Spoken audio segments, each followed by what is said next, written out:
ఈరోజు నేను mill maker rice చూపిస్తున్నాను. ఎలా కొంచెం ఆయిల్ వేసుకోవాలి. ఫస్ట్ సాజీరా, లవంగాలు, చెక్క, ఆకు, బిర్యానీ ఆకు, ఇలాచీలు,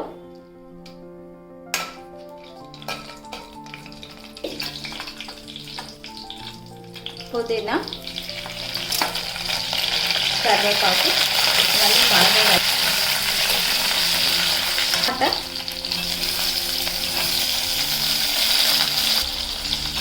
కొంచెం అల్లము, కారము, తగినంత ఉప్పు,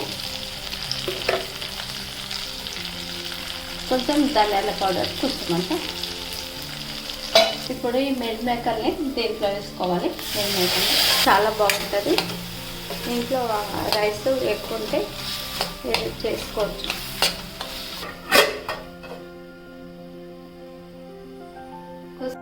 ఎలా అయినా మగ్గింది అనుకోవాలి.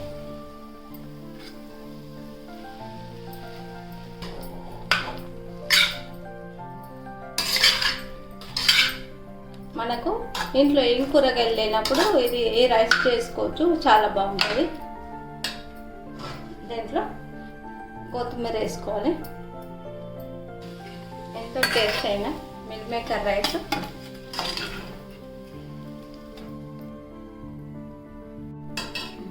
మిల్ మేకర్ రైస్ అయింది. దీన్ని మీరు కూడా ట్రై చేయండి.